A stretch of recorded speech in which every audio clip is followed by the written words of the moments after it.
తిరిగి BCN news కి స్వాగతం. విజయసాయిరెడ్డి దోపిడీ ముఠ గత 5 ఏళ్లలో చేయని కుంభకోణమంటూ లేదని, ఫార్మా రంగంలో ఎదిగిన అరబిందో విజయసాయిరెడ్డి దురాశ కారణంగానే ప్రజాధనాన్ని లూటీ చేశారని టీడీపీ ఎమ్మెల్యే సోమిరెడ్డి చంద్రమోహన్ రెడ్డి పేర్కొన్నారు. సోమవారం ఆయన నెల్లూరులో మీడియాతో మాట్లాడుతూ 2022లో జెన్కోకు నాసిరకం బొగ్గు సరఫరా చేసిన కారణంగా జనరేషన్ లాస్ జరిగిందని, దీంతో బహిరంగ మార్కెట్లో అధిక ధరకు విద్యుత్ కొనుగోలు చేయడం వల్ల దాదాపు 1000 కోట్ల రూపాయల నష్టం వాటిల్లిందన్నారు. 4.5 లక్షల టన్నుల నాసిరకం బొగ్గును టన్ను 8,500 రూపాయల చొప్పున జెన్కోకు విజయసాయి అనుబంధ సంస్థ విక్రయించిందని, ఈ బొగ్గు వల్ల విద్యుత్ ఉత్పత్తి లేక పీక్ లోడ్లో 14 రూపాయల మేర అధిక ధరకు విద్యుత్ కొనుగోలు చేసి ప్రజలపై ఆ భారాన్ని మోపారని సోమిరెడ్డి ఆరోపించారు.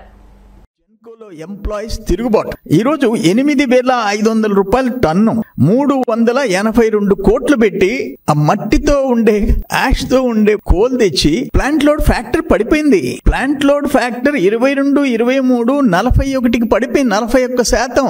ఆ పక్క సంవత్సరం 42%, 40%. అంటే జగన్మోహన్ రెడ్డి టైంలో 24 వచ్చింది.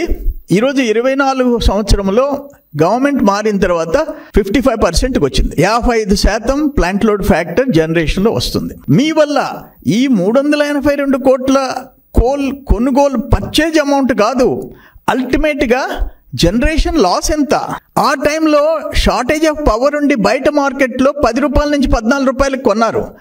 దాని వాల్యూ ఎంత?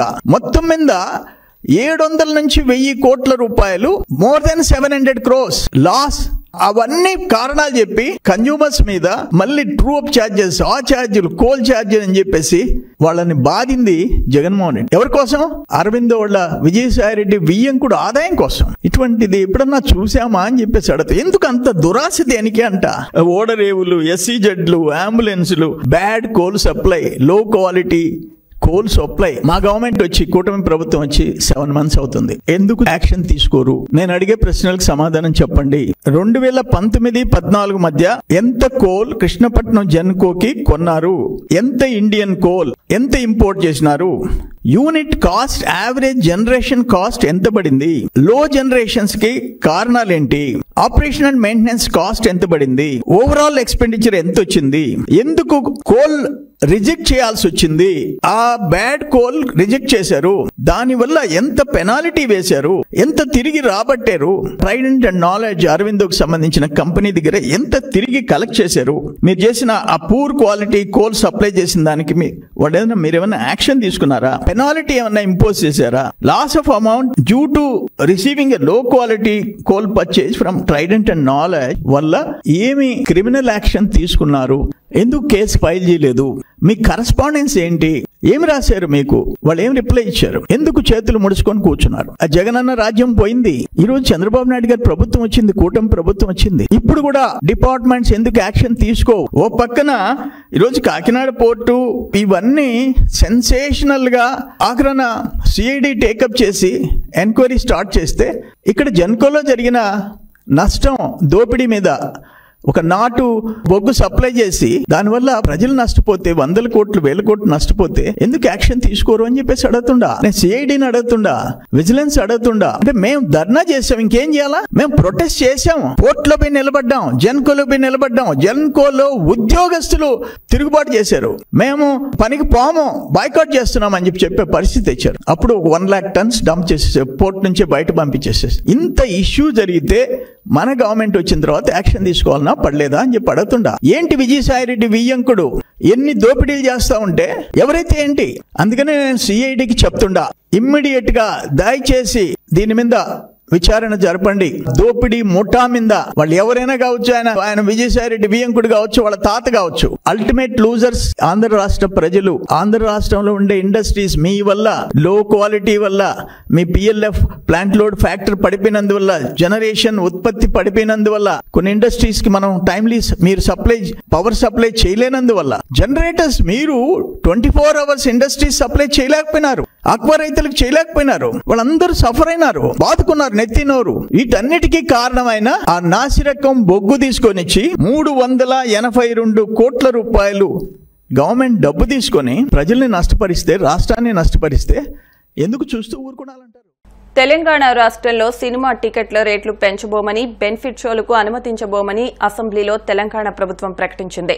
ఆ నిర్ణయాన్ని స్వాగతిస్తున్నామని ఏపీ సిపిఐ రాష్ట్ర కార్యదర్శి కె రామకృష్ణ తెలిపారు. ఏపీ తెలంగాణ రాష్ట్రాల్లో ప్రభుత్వాలు సినిమా టికెట్ల ధరలను పెంచుతూ ప్రత్యేక ప్రదర్శనలకు అనుమతిస్తూ జీవోలు ఇవ్వడం పరిపాటిగా మారిందన్నారు. ఈ విధానాలను సిపిఐ తీవ్రంగా ఖండించింది. ఇటీవల పుష్ప 2 సినిమా విడుదల సందర్భంగా రేవతి అనే మహిళ మృతి చెందడం, ఆమె కుమారుడు ప్రాణాపాయ స్థితిలో ఉండడంతో తెలంగాణ ప్రభుత్వం చర్యలు చేపట్టిందని పేర్కొన్నారు. నిన్న అసెంబ్లీలో సుదీర్ఘంగా ఈ సినిమా ఇండస్ట్రీ గురించి, తర్వాత జరిగిన పరిణామాల గురించి చర్చ జరిగింది. ముఖ్యమంత్రి రేవంత్ రెడ్డి గారిని మనస్ఫూర్తిగా అభినందిస్తా ఉన్నాను. ఏదైతే సినిమా ఇండస్ట్రీ వాళ్ళు పెద్ద పెద్ద హీరోలతో అనేక రకాల సినిమాలు తీసి ఇవాళ వేల కోట్ల రూపాయలు వసూలు చేయడానికి ప్రజలపైన భారాలు మోపుతూ పదే పదే బ్లాక్ మార్కెట్ టైప్లో వాళ్ళు చేస్తూ ఉన్నారు. ఆ సినిమా టికెట్ రేట్లు పెంచుతూ ఉన్నారు. బెనిఫిట్ షోల పేరుతో వసూలు చేసుకుంటా ఉన్నారు. ఎవరైతే ఫ్యాన్స్ ఉన్నారో పాపం ఫ్యాన్స్కి పెద్ద బెల్ట్ వేస్తున్నారు. నిజంగా ఫ్యాన్స్కి ఏదైనా ప్రిఫరెన్స్ ఉండాలి. ప్రిఫరెన్స్ కాకపోకుండా వాళ్ళ విషయంలోనే వాళ్ళకి ఈరోజు ఎక్కువ చేసే పరిస్థితి వస్తూ ఉంది. ఇది ఏ రకంగా కూడా సమంజసం కాదు. ఎట్టయితే రేవంత్ రెడ్డి గారు తెలంగాణలో చేశాడు, నిర్ణయం చేశారు, అదే పద్ధతుల్లో ఆంధ్ర రాష్ట్ర ముఖ్యమంత్రి చంద్రబాబు నాయుడు గారు కూడా స్పందించాలి. ఖచ్చితంగా బెనిఫిట్ షోలు రద్దు చేయాలి, టికెట్ రేట్లు పెంచుకునేదాన్ని కూడా రద్దు చేయాలని చెప్పి సిపిఐ తరఫున డిమాండ్ చేస్తూ ఉన్నారు. రెండవ అంశం, నిజంగా జరిగిన సంఘటన పైన ఇవాళ రాజకీయ నాయకులు, సినీ ఇండస్ట్రీకి సంబంధించిన వాళ్ళు వారు చేస్తున్నది ఇది ఏ రకంగా కూడా సమంజసం కాదు. ఒక తల్లి చనిపోయి వాళ్ళ అబ్బాయి చావు బతుకుల్లో హాస్పిటల్లో ఉంటే అరే మీకు మనసు ఒప్పలే, ఆ కుటుంబాన్ని గురించి మీరు మాట్లాడరు, వాళ్ళ గురించి వాళ్ళకి సానుభూతి కూడా మీరు స్టేట్మెంట్లు ఇవ్వరు. చివరికి సెంట్రల్ మినిస్టర్ బండి సంజయ్ కూడా సినిమా యాక్టివిటీ చేస్తూ ఉన్నాడు, ఎమ్మెల్యేలు సినిమా యాక్టివిటీ చేస్తూ ఉన్నారు. ఆంధ్ర నుంచి కూడా రాజకీయ నాయకులు సినిమా యాక్టివిటీకి సానుభూతులు చూపుతూ ఉన్నారు. ఒక ప్రాణం పోయి తర్వాత ఇంకొక ప్రాణం గిలగిల్లాడుతూ ఉంటే అరే దాని గురించి మీరు మాట్లాడలేదంటే నైతికంగా పతనమయ్యారు. ప్రత్యేకించి రాజకీయ నాయకులు, వాళ్ళు సెలబ్రిటీస్ ఎవరుంటే చాలు, పాపులారిటీ ఉన్న వ్యక్తులు వెంట వాళ్ళ వెంటబడి తిరుగుతూ ఉన్నారు. తర్వాత అల్లు అర్జున్ నిన్న ప్రెస్ మీట్లో కూడా చాలా చెప్పినా నేను ఖచ్చితంగా చెప్పగలను, నీ రియాక్షన్ సరిగా లేదు. చనిపోయిన తర్వాత ఓకే నీకు అప్పుడు తెలిసిందా మరుసటి రోజు అయినా సరే వాట్ ఈజ్ యువర్ రియాక్షన్? కాబట్టి ఏమంటే సరిగా లేదు. కాబట్టి ఇవాళ ఇంత వ్యతిరేకత వచ్చింది. పైగా మీరు ఎదురుదాడి చేస్తారు, అభిమానుల పేరుతో ఎదురుదాడి చేయడం అనేది కూడా సమంజసం కాదు. ఏది ఏమైనా సరే ఈ ఇండస్ట్రీని కంట్రోల్ చేయాలి. పైగా ఏం చేస్తున్నారు మీరు ఇస్తున్నది ఏంటి? చందనం స్మగ్లరు, రెడ్ శాండిల్ స్మగ్లర్స్ వాళ్ళు హీరోల కింద చిత్రీకరిస్తే దానికి మీరు టికెట్ రేట్లు పెంచుకోవడానికి అనుమతిస్తూ ఉన్నారు. కాబట్టి ఏమంటే దీన్ని స్పష్టంగా ప్రతి ఒక్కరు కూడా ఖండించాలి. సమాజానికి అనుకూలంగా, సమాజ అభ్యుదయం కోసం, సమాజ పురోగతి కోసం ఏదైనా సినిమాలు వస్తే దానికి ప్రభుత్వాలు సహకరించాలి తప్ప ఇలాంటి సినిమాలకి లేదంటే పెద్ద పెద్ద హీరోలు వాళ్ళు ఖర్చు పెట్టారు కాబట్టి వాళ్ళకి రావాలని దాంతో చేయడం మాత్రం పూర్తిగా ఖండిస్తూ ఉన్నాం. ఆంధ్ర రాష్ట్ర ప్రభుత్వం కూడా, ముఖ్యమంత్రి చంద్రబాబు నాయుడు గారు కూడా ఇవాళ స్పష్టమైన ప్రకటన చేయాలి. రాబోయే రోజుల్లో ఏ సినిమాకు కూడా బెనిఫిట్ షోలు కానీ లేదా రేట్లు పెంచుకోవడానికి అనుమతించకూడదని చెప్పి విజ్ఞప్తి చేస్తాం. ప్రభుత్వ పాఠశాలలో నాణ్యమైన విద్యతో పాటు మధ్యాహ్న భోజనంలో పౌష్టికాహారాన్ని అందిస్తున్నట్టు ఎమ్మెల్యే పులపర్తి రామాంజనేయులు పేర్కొన్నారు. పశ్చిమ గోదావరి జిల్లా భీమవరం మండలం దొంగపిండి గ్రామంలోని ఆదర్శ ప్రాథమిక పాఠశాలను ఎమ్మెల్యే అంజిబాబు సందర్శించి మధ్యాహ్న భోజన పథకాన్ని పరిశీలించారు. ఈ సందర్భంగా ఎమ్మెల్యే మాట్లాడుతూ విద్యార్థుల్లో పౌష్టికాహార లోపం లేకుండా ఉండేలా మధ్యాహ్న భోజనంలో ప్రతిరోజు పౌష్టికాహారంతో ప్రత్యేక మెనూను ప్రభుత్వం అమలు చేస్తోందన్నారు. నిబంధనలు ఉల్లంఘించినట్లు తన పరిశీలనలో తేలితే సంబంధిత సిబ్బందిపై చర్యలు ఉంటాయని హెచ్చరించారు. ఈ కార్యక్రమంలో టీడీపీ రాష్ట్ర నాయకులు మెంటే పాదసారథి, కొళ నాగేశ్వరరావు, సర్పంచ్ రేవతి తదితరులు పాల్గొన్నారు. కేంద్ర ప్రభుత్వం తీసుకొచ్చిన నూతన మార్కెట్ చట్టం ముసాయిదాను తక్షణం రద్దు చేసి వ్యవసాయ రంగాన్ని కాపాడాలని ఆంధ్రప్రదేశ్ రైతు సంఘం రాష్ట్ర సహాయ కార్యదర్శి కె శ్రీనివాస్ డిమాండ్ చేశారు. ఈ మేరకు ఏలూరులో నిరసన కార్యక్రమం చేపట్టారు. ఈ సందర్భంగా రైతు సంఘ నాయకులు మాట్లాడుతూ రైతు ఉద్యమంపై నిర్బంధాలను ఆపాలని, రైతు సంఘాలతో చర్చలు జరపాలని, రైతు నాయకుడు జగ్జిత్ సింగ్ దల్లేవాల్ ప్రాణాలు కాపాడాలని డిమాండ్ చేస్తూ సంయుక్త కిసాన్ మోర్చా పిలుపు మేరకు ఈ నిరసన కార్యక్రమాలు చేపట్టారు.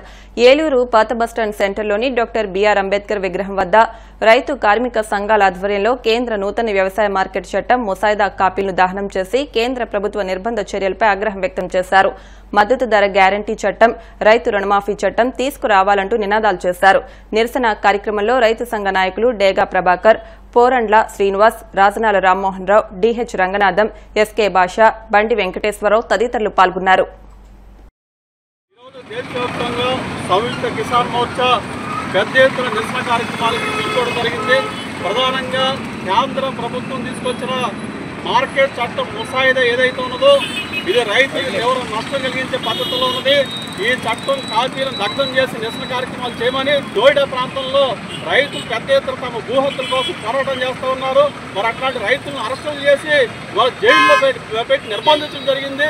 అంతేకాకుండా పంజాబ్ హర్యానా బార్డర్లో రైతులు మళ్ళీ పెద్ద ఎత్తున ఆందోళన చేస్తున్నారు మద్దతు ధర గ్యారెంటీ చట్టం కోసం. ఆ రైతు ఉద్యమం మీద కూడా నిర్బంధ చర్యలు పూనుకున్నది.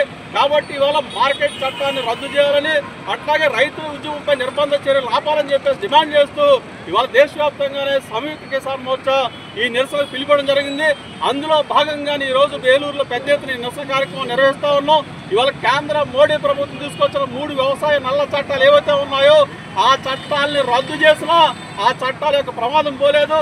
దొడ్డి దారిన చట్టాలు అమలు చేయడం కోసం ఇవాళ వ్యవసాయ మార్కెట్ చట్టం నూతన చట్టం పేరుతోటి ఇవాళ ఫ్రేమ్ వర్క్ పేరుతోటి ఇవాళ నూతన చట్టాన్ని తీసుకొచ్చి ఇవాళ దొడ్డి దారిన 3 వ్యవసాయ చట్టాలు అమలు చేయాలని చెప్పేసి ఇవాళ మోడీ ప్రభుత్వం ప్రయత్నం చేయడం అంటే ఇంతకంటే దుర్మార్గం ఉందని చెప్పి అడుగుతా ఉన్నాం.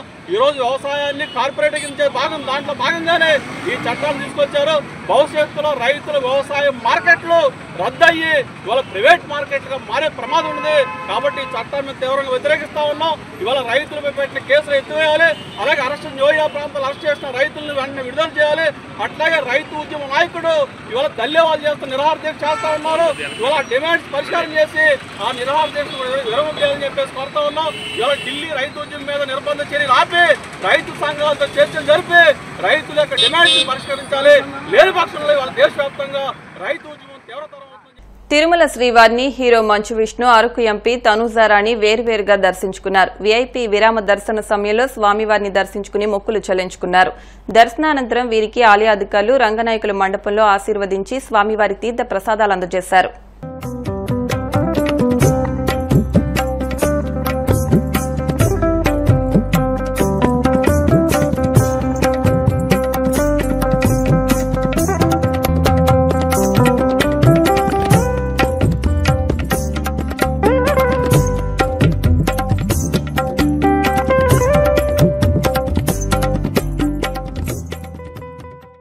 వార్తలు ముగించే ముందు ముఖ్యాంశాలు మరొకసారి.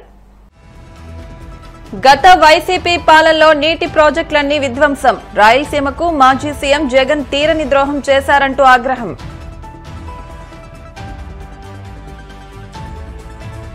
కూటమి ఎమ్మెల్సీ అభ్యర్థి ఆలపాటి రాజేంద్ర ప్రసాద్ ను అత్యధిక మెజార్టీతో గెలిపించండి. ఓటర్లకు పిలుపునిచ్చిన కేంద్ర మంత్రి పెమ్మసాని చంద్రశేఖర్.